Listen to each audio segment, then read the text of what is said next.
I think the video sharing option, the slide sharing option given to all. Please that also check. Okay? My case, video sharing option is not coming once. I No. just tried, but now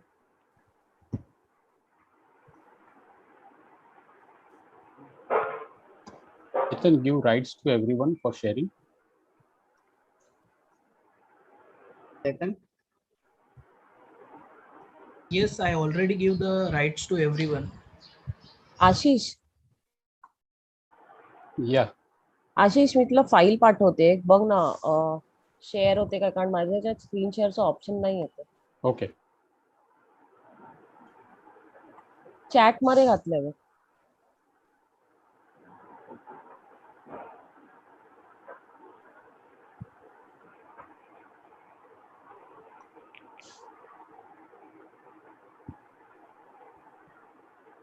मिला Yes, yes, Nimita, it is downloading. Okay. All are set. Can we go on live? If it is Just not a there, second. Hold that. no, if it is not there, also okay. Leave it Okay. now. You start, sir. ठीक है. Yeah, I'm okay. Well, let him count. No, I'll start. Chetan, we can start. Okay, so just give me the 5 and 10 seconds. I am accurate.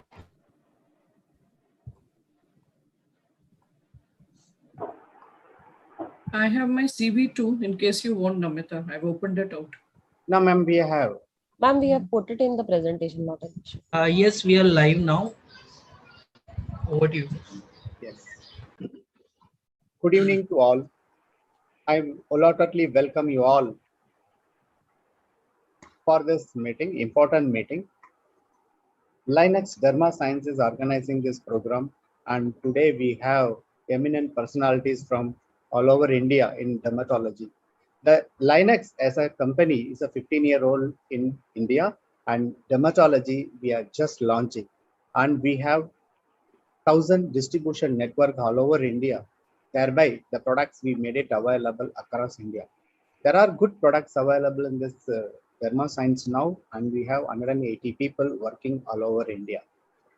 The important product in this division is Oxytan, which is a oxyresveratrol licorase niacinamide combination for the indication of melasma, chloasma, as well as dull skin. And also we have Active MF cream, moisturizing cream with hyaluronic acid shea butter combination. Again, hyaluronic, we are giving a micronized particle size, which gives a better penetration. For anti-aging, we have one good product called iTech, which is again a first time in India, OC-LIT 4% combination. OC-LIT is a research molecule from Silab, France, again the combination with hyaluronic and shea butter. Today, the program, the role of non-hydroquinone options in the management of hyperpigmentation is a wonderful program because today we have very famous personalities in dermatology and cosmetology. And today the program is moderated by Professor Dr. Rashmi Sarkar. I know Dr. Rashmi Sarkar is a well-known figure in India, and also Doctor is a director, professor in dermatology at Lady Harding Medical College. Doctor again is the president-elect IADVL for the year 2021 and 22, and president IADVL Delhi State Branch 2000 already she held. And Doctor is the president Pigmented Disorder Society, also Indian Women's Dermatological Association. And Doctor also editor-in-chief Pigment International. Professor Dr. Rashmi Sarkar is a co-editor in Asian Journal of Pediatric Dermatology.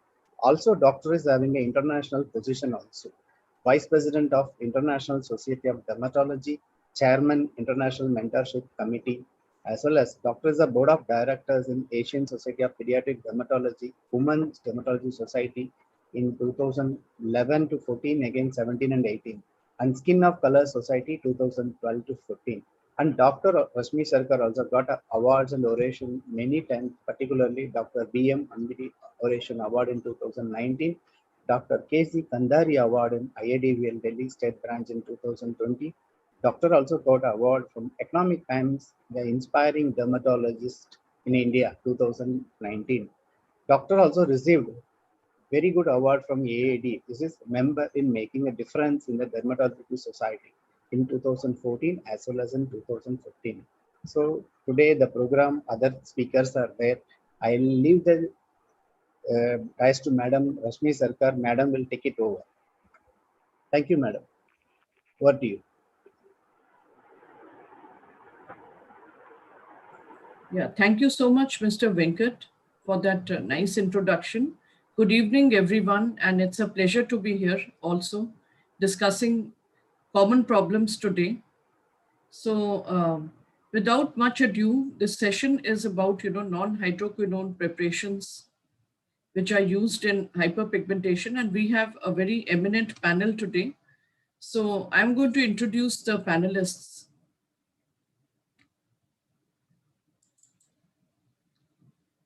So my screen is visible. So we have with us, yes, is the screen visible?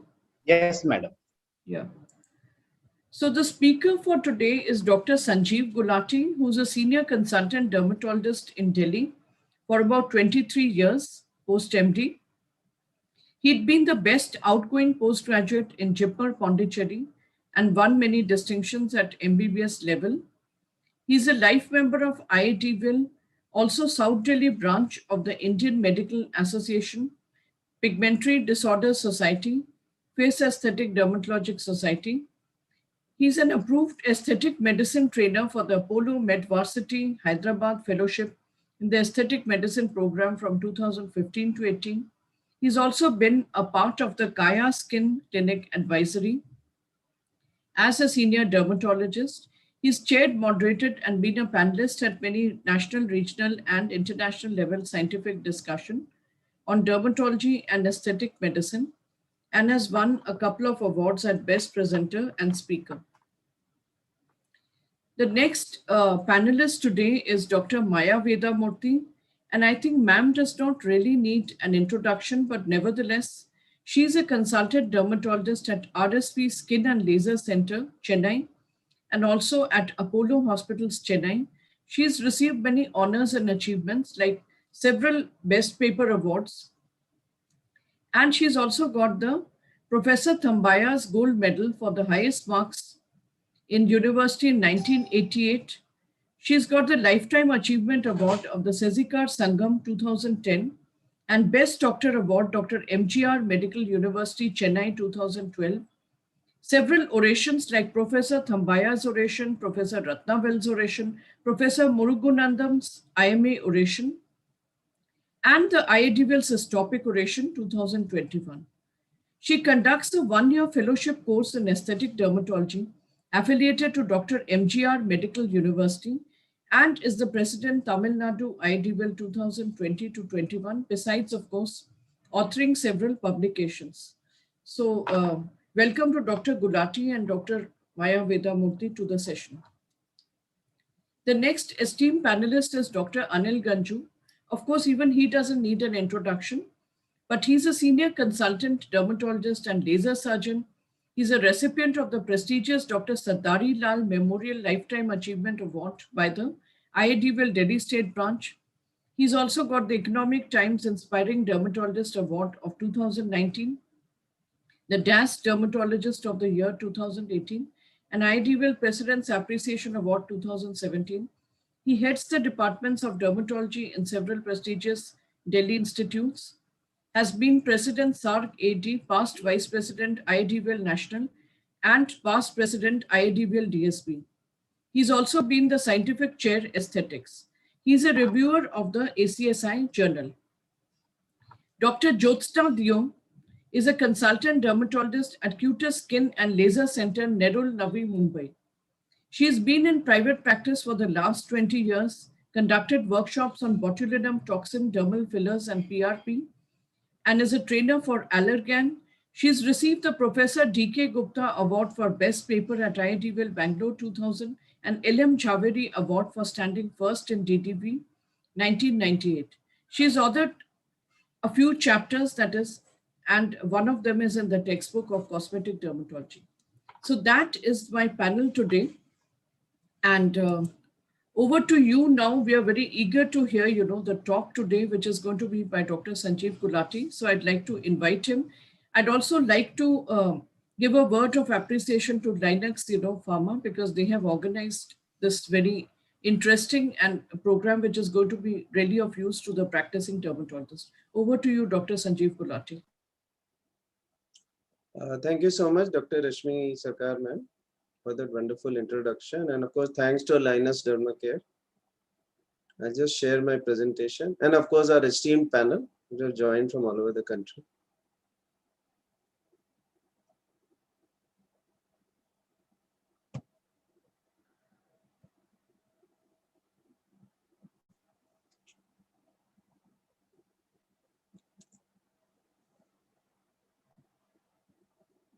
So my presentation is on role of 9 non-hydroquinone options in hyperpigmentation.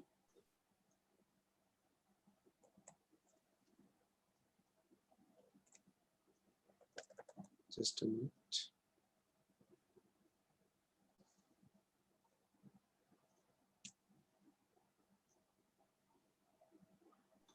So you can just give one click on PPT and then it will show.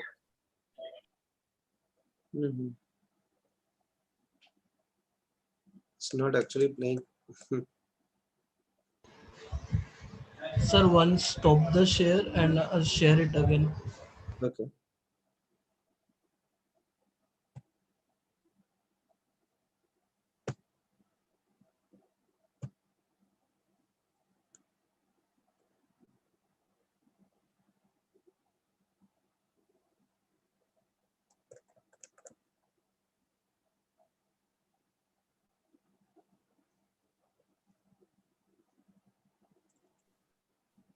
Ashish, if you have backup, you can help. No problem. I will share, sir. I will share the slide. Okay.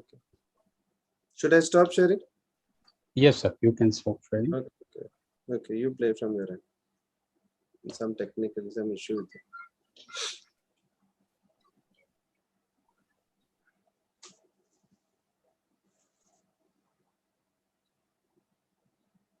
it. Okay. Okay, so getting on with the topic. Well, what is hyperpigmentation? As you know, it's a very common condition, usually harmless condition in which patches of skin become darker in color than the normal surrounding skin. This darkening occurs when an excess of melanin, the brown pigment that produces normal skin color, forms deposits in the skin. Yes, next. Hyperpigmentation in Indian population. Asian and Indian subjects reported to be more susceptible to pigmentation disorders than other human groups, as shown in this chart. Briefly about the pathophysiology of hyperpigmentation. Dyschromias can occur due to alterations in the various biochemical processes that regulate melanogenesis. Such alterations might lead to an increase in melanocytes, melanosome production, melanin synthesis, or melanocyte hyperplasias, which cause more melanin deposition in the skin. So it can occur in any way, it's many places.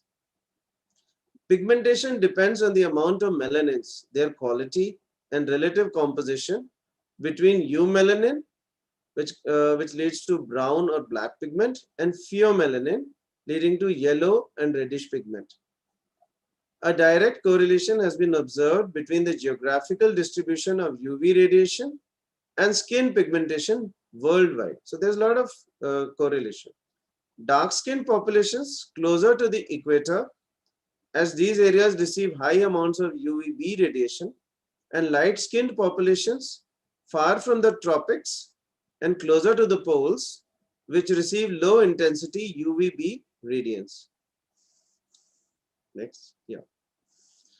This cycle, most of us, everyone knows in fact, but just as very briefly. Increased melanocyte numbers, increased melanogenesis, spillage of melanin into the dermis, and exogenous pigment deposits. So this is basically the tyrosine cycle, tyrosine to dopa, dopa to dopaquinone. So I think we can go to the next. Pigmentary disorders. Hyperpigmentation can be localized. Some prominent examples are PIH happening in acne, contact dermatitis, lupus, etc. melasma, periorbital hyperpigmentation, acanthosis nigricans, seborrheic keratosis. If you are looking at diffuse, then the concerned diseases are hemochromatosis, hyperthyroidism, and Addison's disease.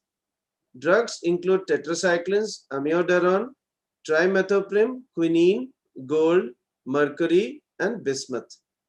Plants and foods which may lead to diffuse pigmentation are lemons, limes, fig leaves, stems, celery, dill, parsnips, and carrot juice. They are generally classified as phytophotodermatitis. And neoplasm can also lead to neoplasm. Example is melanoma. Next slide. Common pigmentary disorders in Indian population. Pictures are also there. Melasma, most common. PIH, also fairly common. Post-inflammatory hyperpigmentation. Actinic lentigenes and UV exposure leading to skin darkening. Principles of treatment of hyperpigmentation. First is identify and treat systemic disease. Stop the offending drug or plant, as the case may be. Treat the underlying inflammatory condition like acne, like lupus. Sun awareness. Topical skin lightening agents. Now that can be hydroquinone based and non-hydroquinone based if you look at it very broadly. Procedures like dermabrasion, peels, and lasers. Next. Now, hydroquinone-based topical skin lightening agents, they generally come with retinoid, with steroid. So it's a big question mark. We'll see how it is. Next. Hydroquinone-based topical skin lightening agents, what are the side effects? Erythema is the commonest. Irritation is next. Confetti-like depigmentation. The pictures are showing all this. Exogenous ochronosis and potential risks from benzene derivatives after hepatic metabolism, which are proposed to cause bone marrow toxicity. What are the non-hydroquinone options in management of hyperpigmentation? It's a big question. Next. Now there's a big list, but most of them are something which we have been using. They are broadly classified into non-botanical and botanical agents. In non-botanical, we have things like azelaic acid, kojic acid, mequinol, isopropyl catechol. Then others like botanical agents. One of the molecules on focus today is oxyresveratrol. Then licorice extract, niacinamide, arbutin 1%, mulberry extract, allicin, gentisic acid, flavonoids, hesperidin, ascorbic acid, polyphenols, soy protein, and yeast derivatives. Okay. We'll talk a bit more about oxyresveratrol. Oxyresveratrol, a natural phenolic stilbene compound found in mahat, heartwood extract, exhibits a potent inhibitory effect on tyrosinase enzyme, which catalyzes rate-limiting steps in biosynthesizing human melanin pigment.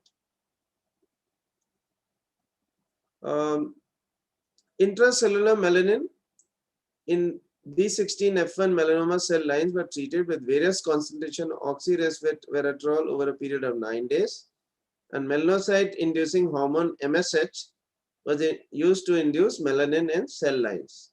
What is the result? As shown in this graph, oxyresveratrol showed a strong inhibitory activity on melanogenesis with IC50 of 1.2 microgram per ml when compared with kojic acid and resveratrol 54.6 microgram per ml. Oxyresveratrol showed a dose-dependent inhibitory effect on L-tyrosinase oxidation. And this molecule is an inhibitor of tyrosinase activity but does not suppress the synthesis of tyrosinase. The inhibitory activity has been proven to be 32-fold more than kojic acid. Next. Okay. Then this how this molecule was developed from Mahat. In vivo evaluation of skin whitening activity of Mahat lotion, the protocol was approved by the Ethics Committee of Faculty of Pharmaceutical Sciences in Chiang Mai University, which is in Thailand. 30 female volunteers aged between 20 and 23 years with normal healthy skin were recruited in the study. The initial melanin values were taken from both the left and the right lower arms of each subject using Maxometer M16 from Germany. Before application, the subjects were daily applied each arm blindly with 1% weight by volume Mahat testing lotion and lotion base using a parallel clinical trial with self-control. Applied the lotion, then assessed the satisfaction of using lotion for 6 weeks. So you can see in the chart, they are assessed at day 0, 14, 28, and 42. What is the results? In a nutshell, oxyresveratrol was the most effective agent, giving the short onset of significant whitening effect after only day 28 of application. Next. This has been from a Valailac journal. Oxyresveratrol from Artocarpus lacucha. This is a Thai study. Basically, it was studied in Thailand. What is the conclusion? The modulation of cellular oxidants by oxyresveratrol plays a crucial role in melanogenesis inhibition through tyrosinase activity. Also, the effective doses of oxyresveratrol show no genotoxicity activity in vitro micronucleus. Thus, this oxyresveratrol may be used as a candidate for developing pharma products for anti-hyperpigmentation. Advances in the study. This exhibited about 150-fold more potent inhibitory effect than resveratrol and exerted more effective inhibition on the enzyme than the well-known inhibitors of azelaic acid, curcumin, kojic acid, and mimosine. Studies found that compared with Malboroside A, oxyresveratrol had a better performance in inhibiting UVB radiation-induced melanogenesis in brown guinea pig skin compared with diosine and Malboroside A, and this molecule showed stronger tyrosinase inhibitory activity. Oxyresveratrol also demonstrated a potent inhibitory effect on mushroom tyrosinase activity, which was 32-fold stronger than kojic acid. I've said it earlier too. It's a good source of natural tyrosinase inhibitor with a great potential in cosmetics as skin whitening agents. And oxyresveratrol has demonstrated strong antioxidant activity, and it effectively scavenges free radicals such as 2,2-azinobase, ABTS, and DPPH. Next. Okay. Coming to licorice extract. So other molecules, after oxyresveratrol. Licorice, as we know, this extract has been used in many of the brands which are available. It's a plant extract. Glabridine, lycochalcone A, liquiditine, galbridine. Then it inhibits tyrosinase activity.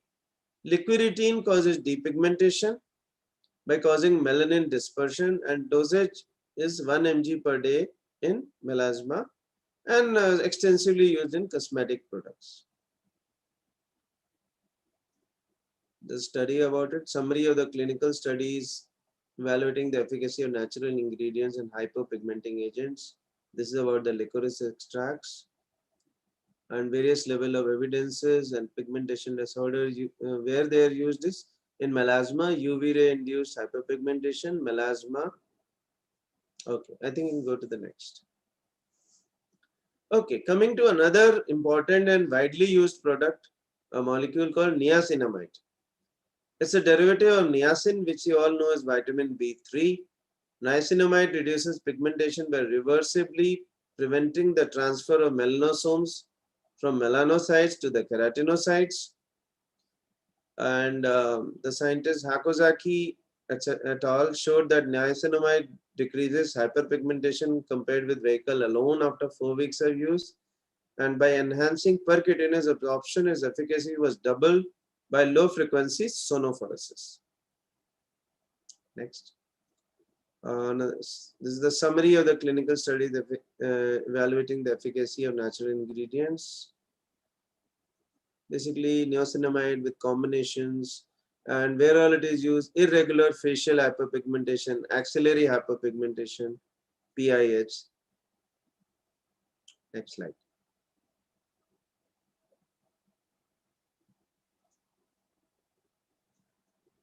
That's it, I think. I hand over back to Professor Rashmi Sarkar for the panel discussion. Thank you so much.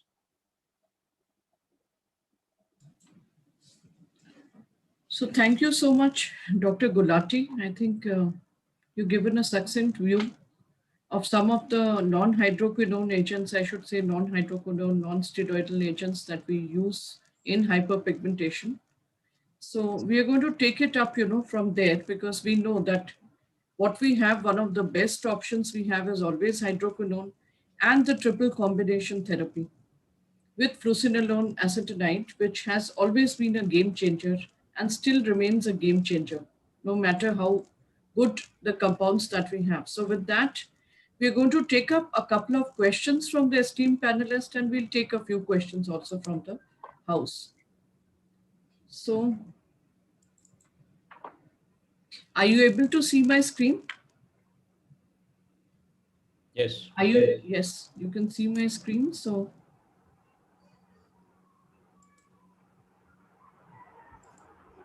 okay. So, first of all, we've always been talking about hyperpigmentation, different aspects, but today we are going to be focusing not so much on the hydroquinone based options, but on the non-hydroquinone based options in hyperpigmentation. So first of all, a very obvious question. We all have been using hydroquinone based products and formulations day in and day out. So what is the opinion of the House on hydroquinone based formulation? Did any of them really have a challenging case? And how did they go around managing it? The second thing is also, how do we place triple combination products in our practice? So each of us would have a different take on that. So I would like to ask, the esteemed panelist, any of you could, take this up. You can start with, maybe I can start with Maya, madam. Good evening, everyone. At the outset, I would like to thank the organizers and especially Dr. Rashmi Sarkar for giving me an opportunity. Coming to hydroquinone-based formulation, definitely hydroquinone is a gold standard for treatment of hyperpigmentation. Till date, I don't think there is any other drug which works as good as hydroquinone. But the only disadvantage is when people start using it at a higher concentration and when they use it for a prolonged period of time, and that we very rarely see ochronosis and other side effects. But actually, I have seen just one or two in my vast experience.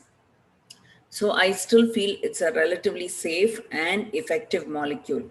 I had one case who was using 4% hydroquinone for a very long time, and she developed ochronosis.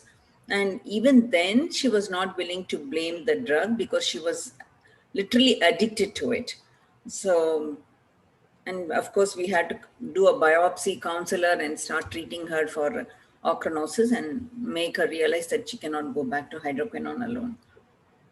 So that's my experience. So how would you place, ma'am, triple combination in your practice? Definitely, it has a role. There are certain conditions which don't respond to non-hydroquinone or non-triple combination products, at least in the initial phase.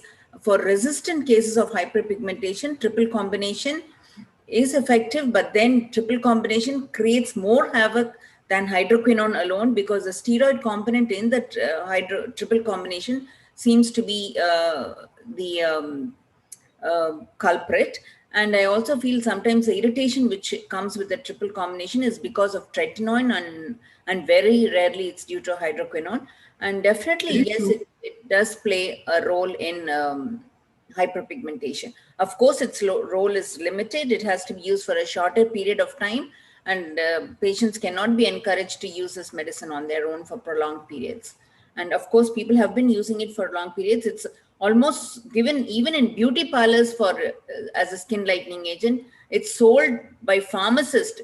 The moment the patient goes and asks for a lightening cream, a product with triple combination is handed over to the patients to be used on their own. So it's typically a misused drug for hyperpigmentation as of date.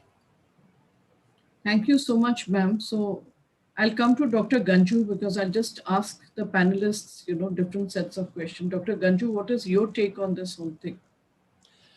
Okay, I believe, as Dr. Maya mentioned, I believe that you can't treat hyperpigmentation without these agents. So you have to be judicious with these agents, and initiation and initial improvement comes with these agents only. Hydroquinone and triple combinations used judiciously.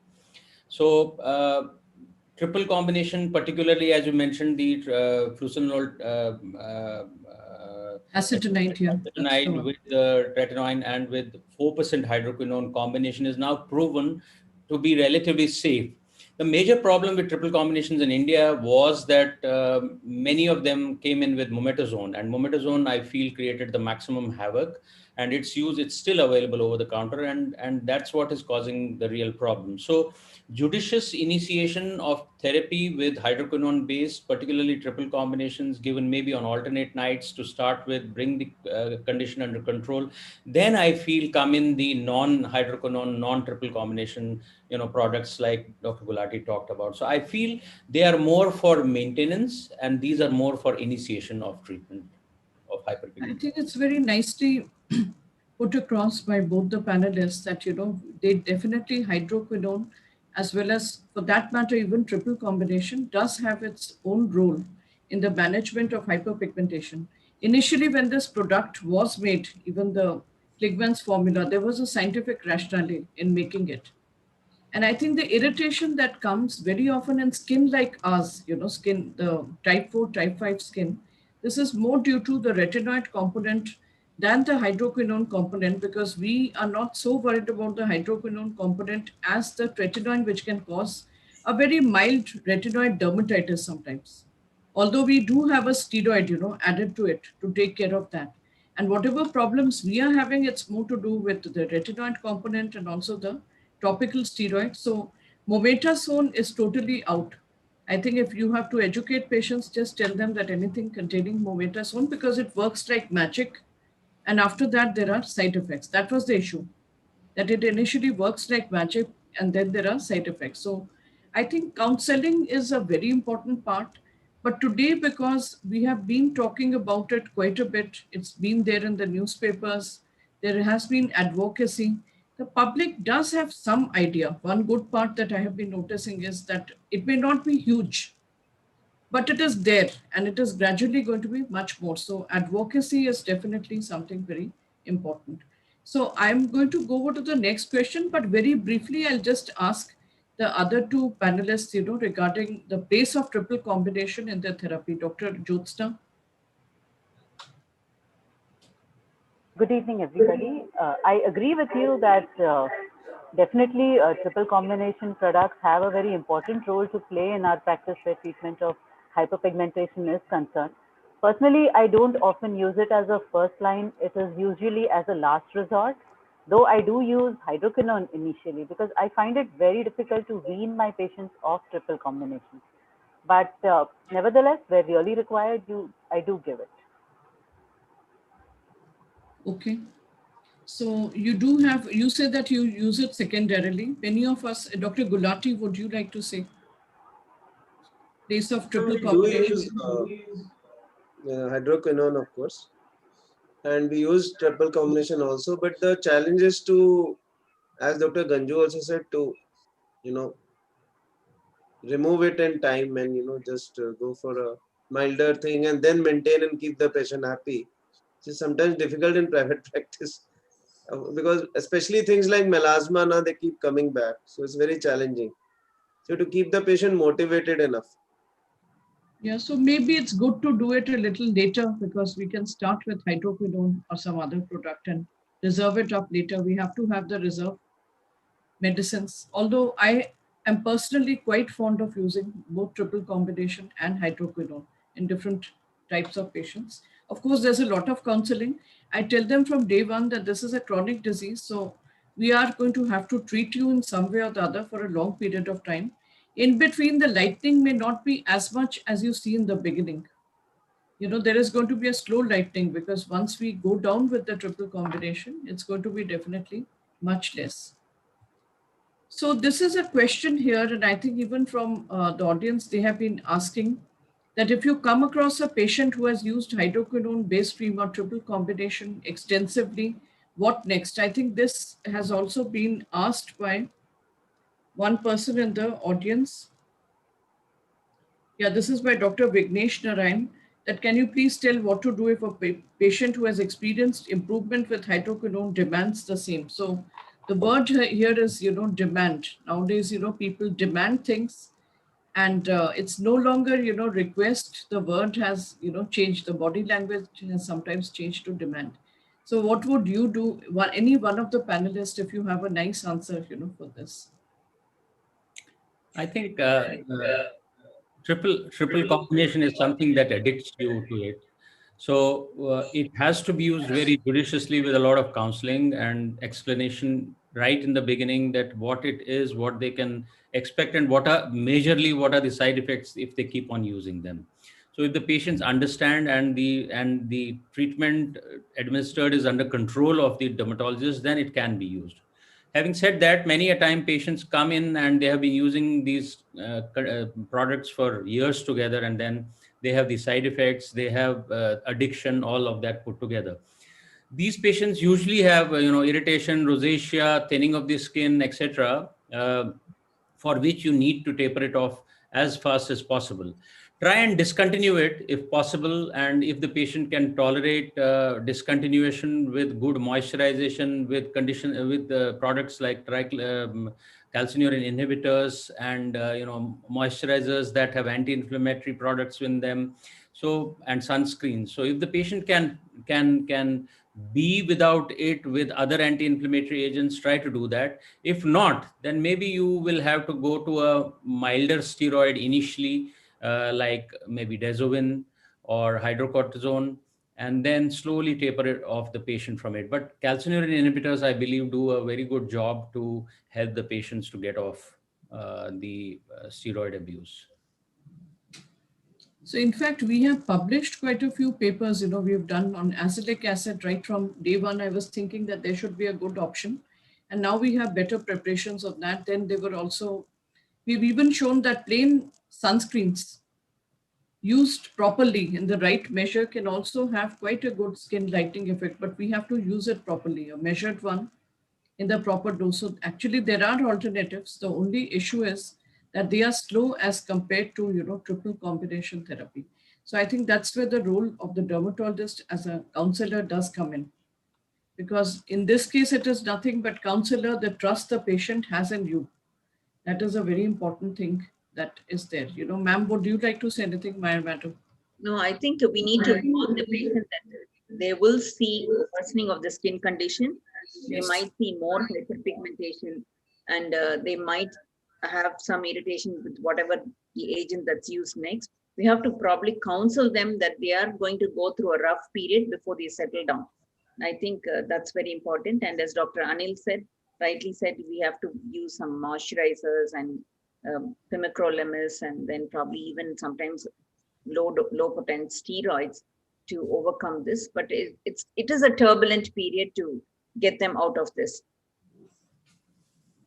Yeah, so I think the answer is there that we do have options like moisturizers. You have, you know, some of the moisturizers and even niacinamide for that matter, you know, it's a double-edged thing. Sorry, it's not double-edged. It has both the properties of a skin lightening agent, as well as it also has barrier repair properties. So again, these are some handy products, you know, that can be used during the weaning period. So we are going to come to that later. So I think we are all aware of the role of sun exposure in skin darkening, but how to manage with non-hydroquinone formulation. So one is the role of, sun exposure in skin darkening? What do we do about sunscreens? And do we combine it with a milder, that is non-hydroquinone formulation? That is the question. So I'll ask this to, Dr. Sanjeev Gulati. I think the sunscreen should be used almost 3 times a day.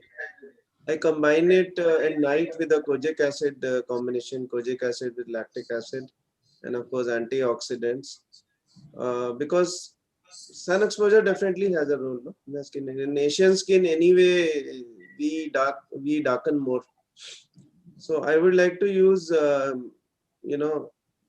if we have to go with a non-hydroquinone, then sunscreen based on patient profile 2 to 3 times during the day, and a kojic acid combination at night, antioxidant, and vitamin E. That would be, and of course this new molecule has come. We have to just see how it goes with this. But so what your is already choice available would be, is that. Yeah. so you've talked about kojic acid, and you talked about sunscreens, then you talked about kojic acid, vitamin E, you said vitamin E. Yes, vitamin and E. vitamin C. Really. So these are the things that you mentioned that one could do. Correct. So you picked up more on the kojic acid bit of it. Dr. Jyotsna, what is your take, on this? Ma'am, I feel sun protection plays a very, very important role in the treatment of hyperpigmentation, for that matter in the prevention of pigmentation and also in the prevention of skin aging. So it is very important that considering our skin types, we choose the correct sunscreen. And we need to choose the right sunscreen based on the weather of the place where we are living in, based on the skin of the patient who's going to use that particular product. We can give the best sunscreen, but if there's no compliance, it's not going to work. So it is important that we first choose the right product. It should have an SPF rating of at least 30 and above. It should have a PA rating of 3 stars. It should be broad spectrum, photostable. And in hot humid climates, it should be at least sweat resistant, if not sweat, totally sweat preventive. So after having chosen the right sunscreen, then we can choose whether we want to use a physical block. If a patient has a very sensitive kind of skin, go for a physical blockers like zinc oxide or titanium dioxide. If the patient wants something more cosmetic, use something like Uvinal A or something. So choose the right product first so that the patient uses it regularly. It's not very, although ideally we are supposed to use the sunscreen 3 times a day, but it's not very practical. So I tell my patients to at least apply the sunscreen well in a good layer and keep it on even if they are indoors. But if they wash their face or wipe their face, they should reapply the sunscreen so that at least there is a good layer on their skin throughout the day. We need to keep hammering the part that all the anti-pigmentation treatment that we are giving will be effective only if they are very strict about using a sunscreen on a regular basis all their life, even after we stop the treatment. About using non-hydroquinone formulations. See, when we use a triple formula, basically we are using 3 drugs. We are using hydroquinone, which is a tyrosinase inhibitor. We are using a steroid, which is helping clearance of melanin or accelerating the epidermal turnover.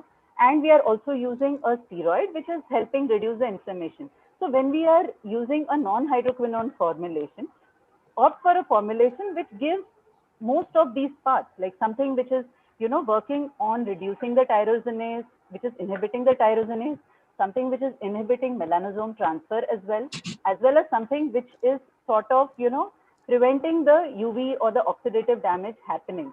That's my take as to which non-hydroquinone. So what would you give practically, actually? What would you I give? like to use alpha arbutin. I like to use N-butyl resorcinol. I'm very happy with azelaic acid. I use azelaic acid in my patients with acne-prone skin.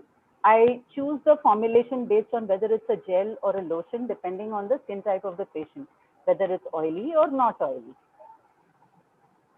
So I think, we've got some, responses from the panelists. And of course, everybody would like a sunscreen which is aesthetically very elegant. But to be very honest, the inorganic compound does make a difference.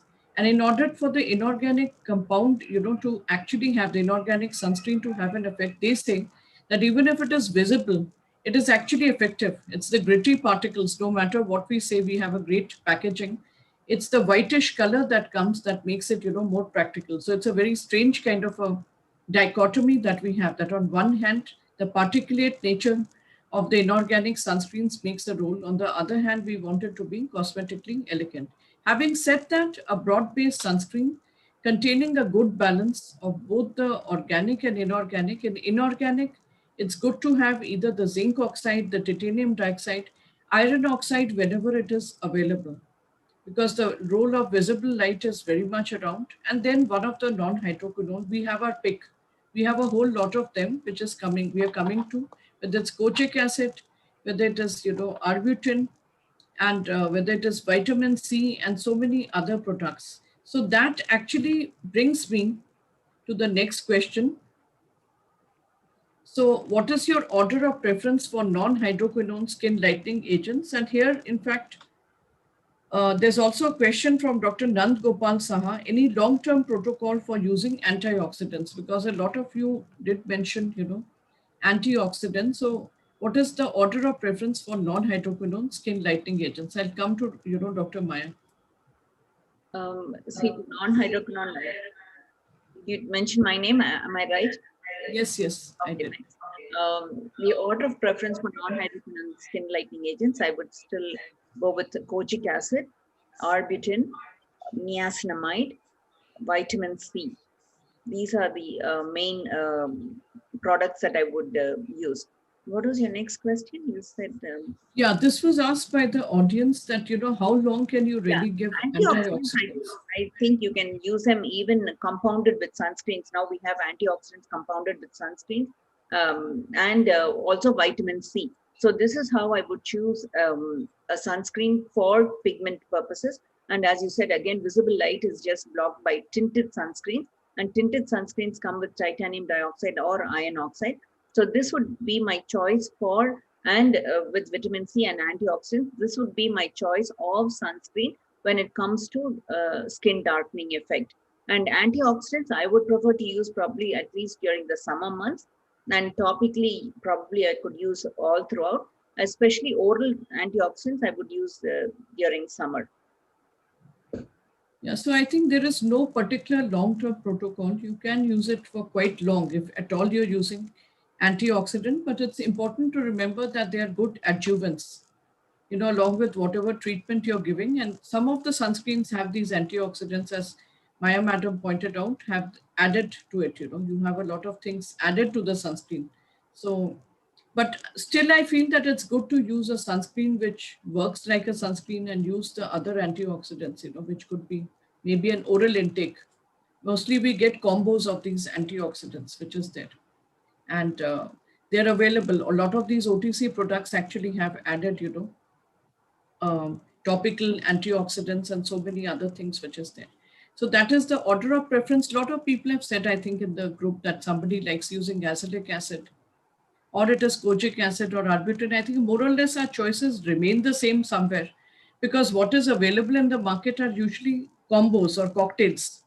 And I think the favorite combos are with arbutin, kojic acid, vitamin C, and even niacinamide. So I think they works. We do have a good range of even non-hydroquinone products now. Fortunately, we have more of these than in some of the places abroad, and I'm quite satisfied with a couple of them, as compared to the hydroquinone agents. Is there anything you want to say, Dr. Ganju? Yes, I think with the apprehension of hydroquinone and triple combinations causing a lot of damage, most of the companies are coming up with a lot of cocktails of, non-hydroquinone, non-steroid, anti-pigmenting agents. So now we have a plethora of them in available, including the one that we are discussing today, resveratrol, niacinamide. I find niacinamide very good. It has anti-inflammatory properties, it has anti-pigment properties, it has immunomodulator properties. So all this put together, particularly in steroid damaged skin or irritated skin, seems to be doing a very good job. Rosacea prone skin, I find it very, very good. So niacinamide is a good addition to these combinations. And of course, arbutin, kojic acid, all of them, even what do you call that? I just went off. Okay. So it'll come on. Something I was thinking about has just gone out of my mind. So you can just chip in whenever it comes back. Yeah. So I think Dr. Ganju. Resorcinol. I feel resorcinol is a very good alternative to hydroquinone and steroids. The new preparation that is there, yes. Yeah. The preparations which are available now, the new formulations are really good. Because one thing that is there, the things which were irritating before, now Yes. we have better formulations. So I think that is what is required, better formulations. And same for niacinamide. If you notice, niacinamide has been around for a long period of time. Initially, there was a hesitancy because niacinamide came in a combination with a number of products, and some of it was irritating. The reason being, some of the products have impurities, and that is what makes it a bit irritating. The better formulations you have, and nowadays you have better formulations, they have also been tried as a single agent in certain trials, which gives you a good amount of evidence. Unless you have a product that has been tried singly, it is difficult to say that is it used as a monotherapy or is it a combination. And as I pointed out right in the beginning, it does have a good barrier repair property, niacinamide. So when you're weaning off, or let's say that you're having the steroid-induced rosacea, or you want to switch over to another product, I think niacinamide is a good agent to play around with again. And it's pretty popular now, what I came to know, even in the USA and all, it's maybe your go-to, non-hydroquinone products, one of them. So we've talked about azelaic acid. So do you prefer azelaic acid cream or in combinations and all? This is another agent, incidentally, which has a good level of evidence, almost the same as hydroquinone. But for some reason in our practice, we never found it to work, as well as hydroquinone. Although it's a good agent, I would call it's a stay with it agent, because there isn't exactly an effect very quickly. But if somebody uses it for some time, you'll notice that there's a good lightening and it doesn't have so many side effects. So that is a good part about azelaic acid. So Dr. Gulati, would you like to take that? Yeah, azelaic acid cream is generally available as 10% and 20%. That has been there for a long time. And now gel is available, 15%.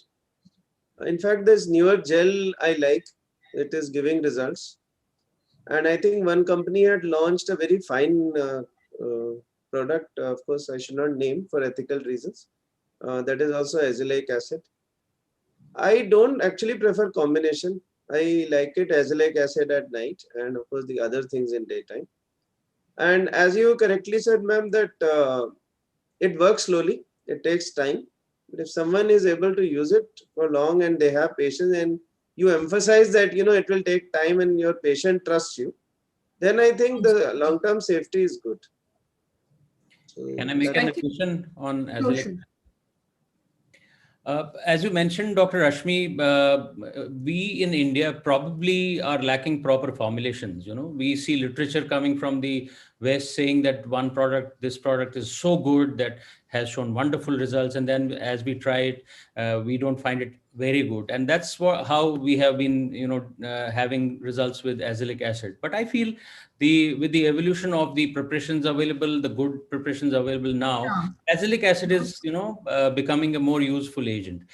And also azelaic acid has the advantage of, again, being anti-inflammatory and anti-acne. So acne PIH, PIH associated with acne, rosacea and pigmentation, irritated and sensitive skin with pigmentation, all this becomes a good situation where you can use azelaic acid. Yeah, so I think that is a key message today also, that, maybe stay on with these products. And some of these are really good in the new formulations which we have, because one of the 15% which is there in the market is actually as good as the one abroad, because it's from the same source. So it has taken time for these things to come, back to the market, because you'll notice that there's a difference when we're using the product here or the one that the patient is using, which they've procured from outside the country. That is because there's a difference. There's a quality of the product, but basically these are otherwise good products, but they take some time. I'm going to take a few questions from the house, and I'll try to combine them with the question, because otherwise we would be discussing this, post dinner. So some questions are very long. So questions like what are side effects of these topical agents by Dr. Hariharan Krishnan. I think as we are discussing the agents, we're also discussing the side effects, because it's a huge book, question. So you will need to read some of my books, like especially, as a nighttime thing after your dinner, if you want to do it and you can't fall asleep, please do read these books. So then again, can you please tell, okay, this we've done, melasma, what is the best treatment protocol by Dr. Buguri Gangadhar. Now, the thing is, if we really knew the best treatment protocol, that's what we're discussing, I guess we would have less of these webinars, but yes, you'll get an idea about what we are actually doing in practice and what is available. And I think we have pretty good inputs today. So far, they've been telling you about triple combination. They've also said what are their go-to drugs. So those are the things. So stay on with us and you will be hearing what all we do for the protocol. I've answered Dr. Nand Gopal Saha's question. This is a question asked by Dr. Ram Malkani. Thank you for being with us, sir. Tranexamic acid, both oral and topical, is a good alternative to hydroquinone. Yes, this is our next, super agent that we have. And what would, Maya, madam, do you want to say something about it? That only oral agents, yes, only oral tranexamic acid is promising. Topical is unpredictable unless it's at least like the best is oral, and then we have the intralesional. Then at the bottom we have the topical, and topical is unpredictable. I don't find it working in my hands. I would like to hear from the other panelists. Oral, yes, definitely yes. Dr. Ganju has something to say. Yeah, see, I find tranexamic acid topically a good anti-inflammatory and anti-erythema agent. It may not give very anti-erythema is the word actually. Yes, I think rosacea, sensitive skin, erythematous scars that are left after acne, they do well with topical tranexamic acid. But pigmentation, yes, I agree with Dr. Maya. I think oral is the best, and intralesional also is questionable, not found very good. But oral is my go-to drug. It is a game changer, particularly in melasma. I think it has to be a part of all the prescriptions for melasma. So I think that has been summarized well. I think all of us agree with one thing, that when we are looking at tranexamic acid, we are talking about the oral preparation. That is doing quite well. So it depends on what level you want to use in your protocol. For me, it is probably the second line, or for some people, it could also be third line. You can combine it with a lot of things. Once you're done with some of your triple combination, you could use, a tranexamic acid, or even combine it with the chemical peels, or even with the lasers, because we are gaining more and more knowledge about lasers gradually. And as rightly said, probably our topical tranexamic acid for pigmentation, we are not doing as well on the Indian skin. Most of the studies which have shown a good result are the ones, interestingly, from Southeast Asia or even East Asia. So those are the ones who have a very good dramatic response. For some reason, we don't have that good a response to topical tranexamic acid. Nevertheless, it's a good adjuvant. As rightly pointed out by Dr. Ganju, I think it's my go-to drug for the redness of rosacea, because more than, things like brimonidine and all, this is a good drug that we have now, for treating even the erythema that we get sometimes in melasma after treatment of several drugs. That brings me again to a very good question. We are right in line by Dr. Komal Gundevar. How to treat the erythema caused by triple combination? So Dr. Jyotsna, would you like to take this? Yeah.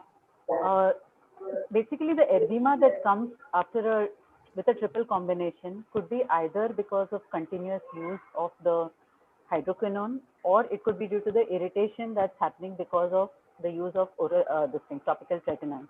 So as we gradually taper down our triple combination, to some extent, the erythema and the irritation does reduce.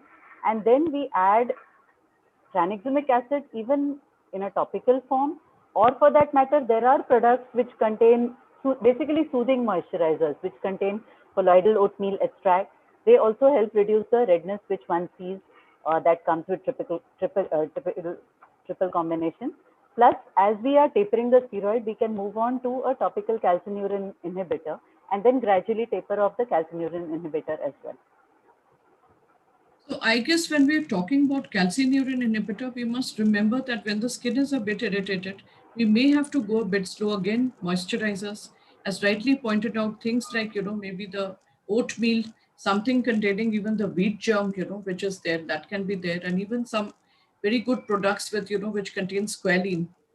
These are some of the products I think which are there, the cosmeceuticals, and these can be used more as a barrier repair, repairing the erythema besides the topical um, tranexamic acid. But I think an important thing to look at is your retinoid component causing that irritation? Because a lot of us are really irritated by the retinoid component. So in that case, we may have to remove it and go in for an agent which is a non-retinoid. Or if you have to use a retinoid, adapalene is an agent again.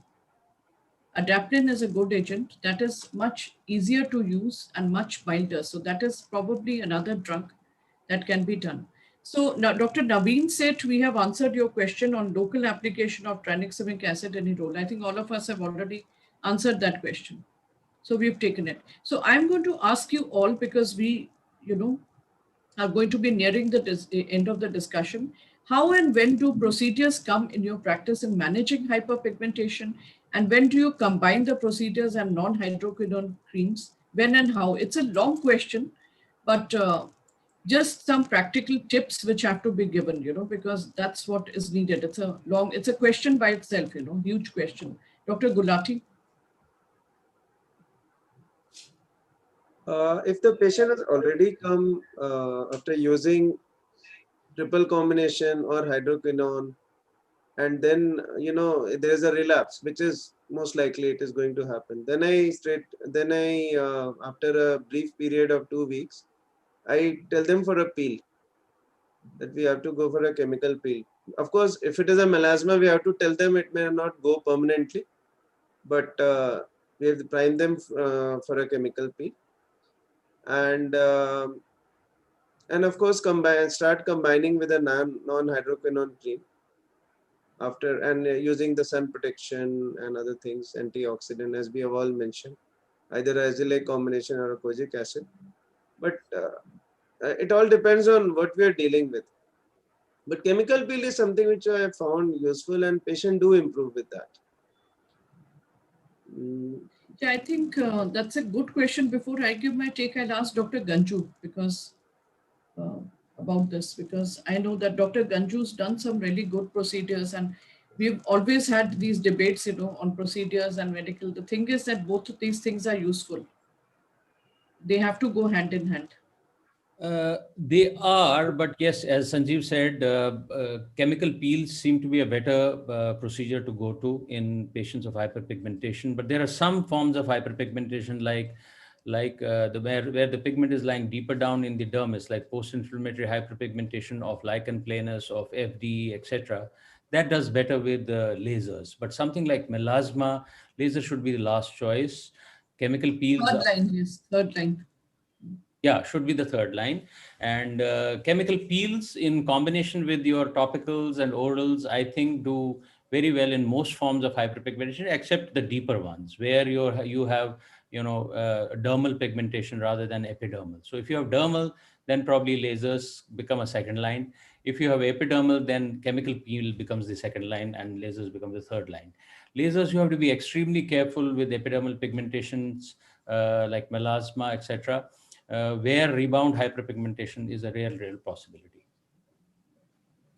Maya, madam, because I think you're very fond of these peels, just like me. Yeah, we have to remember that the pigmentation is due to the reactive melanocytes. So first we have to calm down the skin or do the priming before we start doing lasers. Otherwise, you will have a rebound hyperpigmentation. And as Dr. Anil Ganju says, for any other hyperpigmentation except melasma, you can consider lasers. But for melasma, definitely no lights and lasers. Chemical peel has a role in almost all hyperpigmentation, but the timing has to be different. Definitely after calming down the skin and after adequate priming with the skin lightening agents.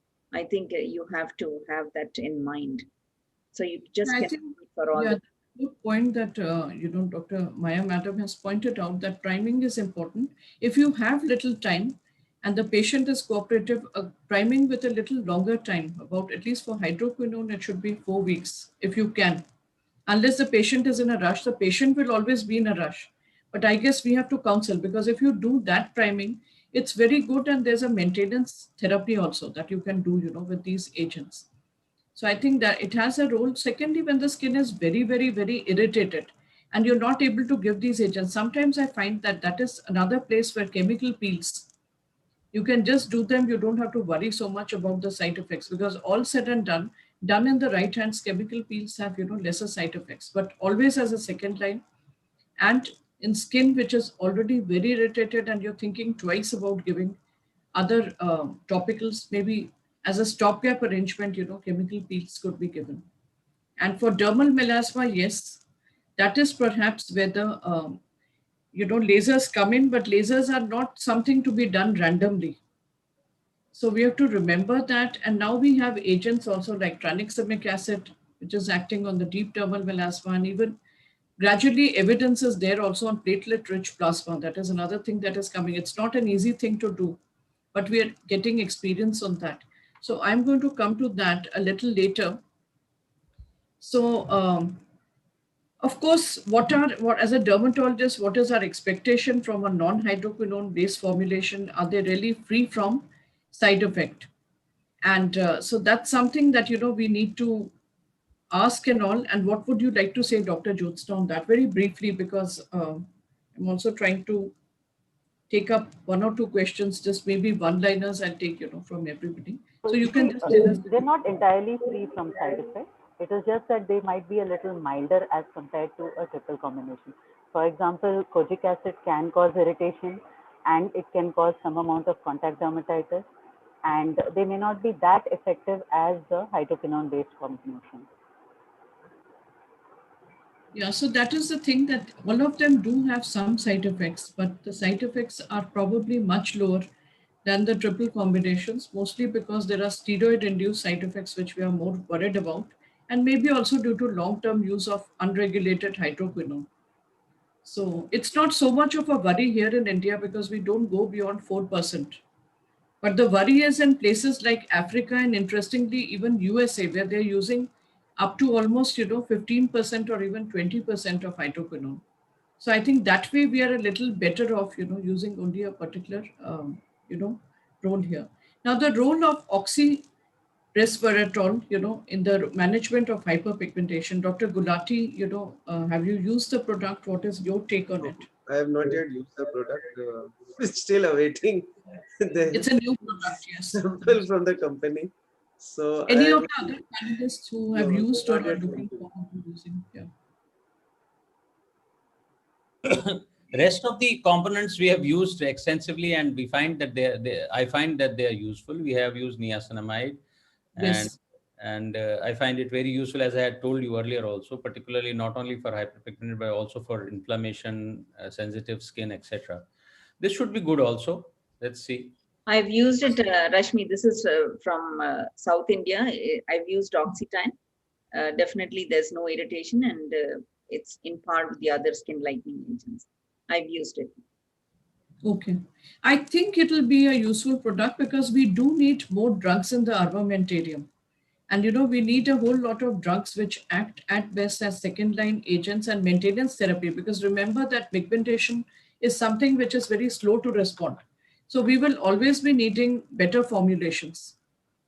So, you have other products, in fact, even like Rumex Occidentalis, those kind of products, when you're using larger areas, you will definitely want to go in for agents which are non-hydroquinone, non-steroidal agents. So we do have a basket now, and it's good to have the basket. Yeah, we need it for long-term maintenance. So definitely we need molecules like this, which are safe. So I think that's the message here. Dr. Chanchal Chaudhary, I think we have answered your question. What is best treatment for post-acne redness? I think even without asking, the panelists have already given a lot of insights on that. And how long, what is the dose of oral tranexamic acid? For how long can we use it? Dr. Saumil Anupam Desai. So Dr. Ganju, would you like to take that? Dose is 250 milligrams BD, and it is safe to use for up to maybe 6 months, but I have used it for a longer period of time because usually patients are doing so well. I bring it down to 250 milligrams OD, and I have used it for 1 year or maybe 1.5 years also in some of my patients. But like, what about now? Because in the COVID times and all, we've had these issues about tranexamic acid. Are you a little slow on tranexamic acid now, or is it the Yes, same? you have to be careful and take a good history on on the thromboembolism phenomena, or people who have been on drugs that can promote thromboembolism, or if there's a family history of thromboembolism. All this is to be taken into account when you are giving tranexamic acid. Otherwise, I find it a safe drug. So I think that's again a message. It's a great drug, but again, you may have to be a little careful in COVID times. Take a good history, document it, keep it. And I think the answer here is already like we've answered this: oral versus topical versus intralesional tranexamic acid. We all talked about it. Adverse effects, if not too many, but yes, there are adverse effects like GIT, side effects which are there, menstrual irregularities. There are a couple of them, and we have to be careful still of the deep vein thrombosis and the thrombotic complications. I mean, we may be seeing too much of a good thing. So I think keep this in mind if you're using it for long term. I've used it, maybe in non-COVID times for 6 months or even longer. So otherwise it's all right because it's used quite a lot in gynecology, and obstetrics. So it's used in a higher dose. So this again is one of the few, last questions. Your opinion on oral versus topical versus mucosal versus IV glutathione.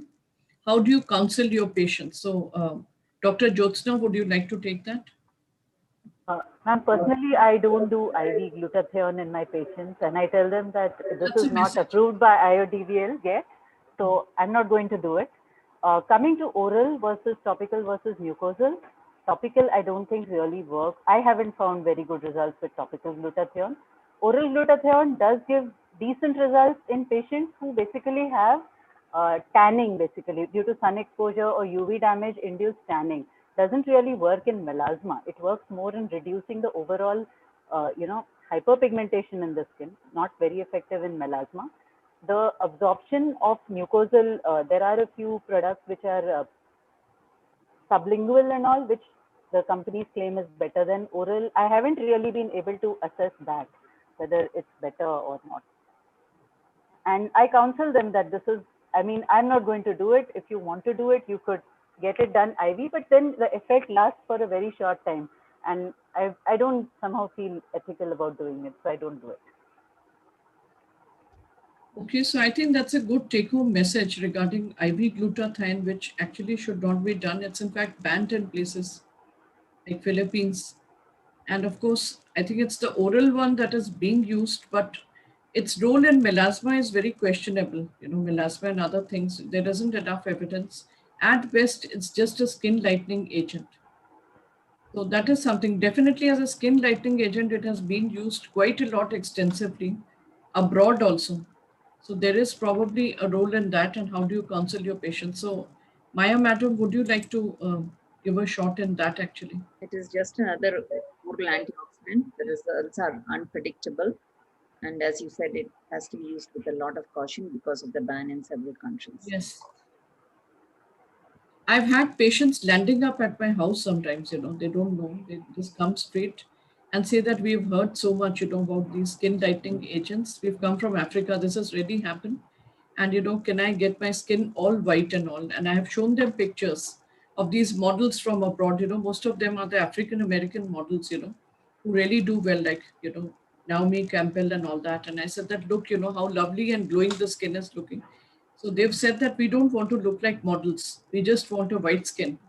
So much as the hype, regarding these skin lightening agents. So I think proper guidance, proper message has to go that this is not right if it is happening. So I think that Dr. Prashasti has also asked this question, and I've answered this, Dr. Prashasti Shanbag. And last question is how to create awareness in masses over use of OTC products. We have so many OTC products. So how could you actually create awareness, about this? So any take on this, Dr. Gulati, would you like to say something? I think our IODVL society, TATSA, is already working against steroid. And I think a public health message, of course, goes out from the organization.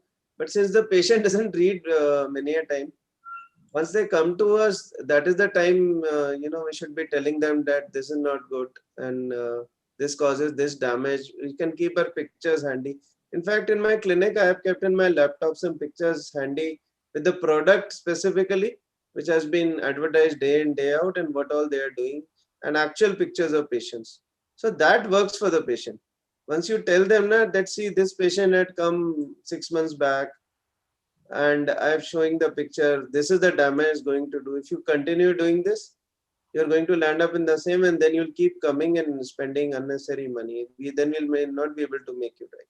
This is how I deal with it. Of course, in my page also, or whatever public profile, I also put these messages in my clinic website. So this is how I try to pass on this message about OTCs. Yeah, I think advocacy is important here. And of course, IITVL has been doing it, with the ITATSA.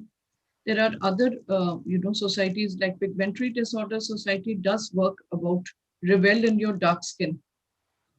That is our campaign, which we do talk about, our skin being one of the best, because it's a very protected skin. It's a very good skin. Whatever color we have is the best. It should be a healthy looking skin. So the question should be healthy looking, even toned skin, which is more important. So awareness about OTC products is something that we all are doing in our own way. So some do it through the clinic videos which are being played, the website, the pamphlets, and so many other things, our own counseling.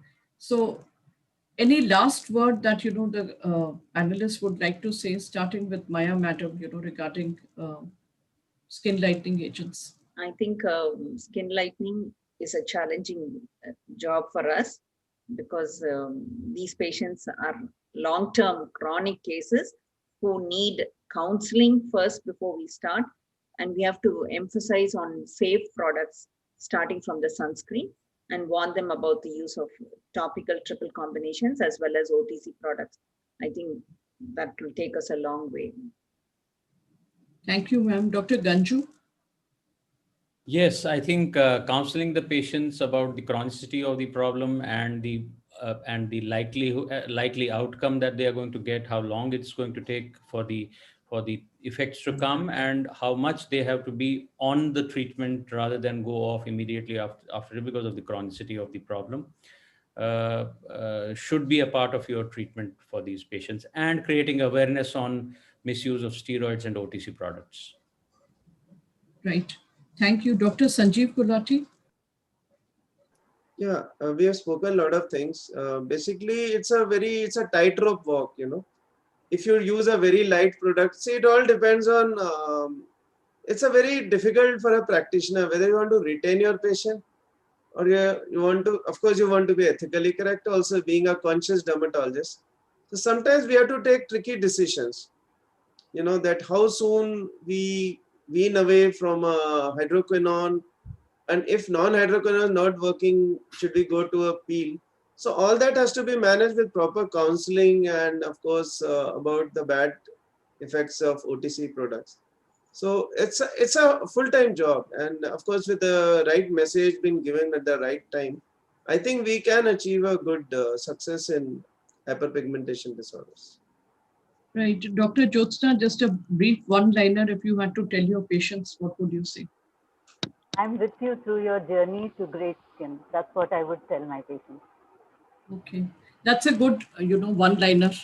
That it's important to say that. Actual one-liner. Yeah. So with that, I think this discussion can go on and on, but we have to leave something for the rest of the webinars also, because I'm sure that we would have many, and we would keep on touching different aspects. That makes it an important thing. So with that, let me thank my speakers and panelists, Dr. Sanjeev Gulati, Dr. Maya Vedamurthy, Dr. Anil Ganchu, Dr. Jyotsna Deo for being with us on a Sunday evening. Sunday evenings are very precious. And I'd also like to thank Linux Pharma for bringing, this program for the audience here. Lastly, the audience, thanks for all those people who were there with us today, because I know that there are lots and lots of parallel programs, but that is the beauty of having such a large number of members in IITVL. You have a 14+ membership, So there is something for everyone. So if you have 5 programs, you can just log into one program, see it, and come out and see the other. We need to have variety. We need to have growth. And I think that's the way forward. So thank you so much. Over to Linux Laboratories before I wind up. Chetan, you can go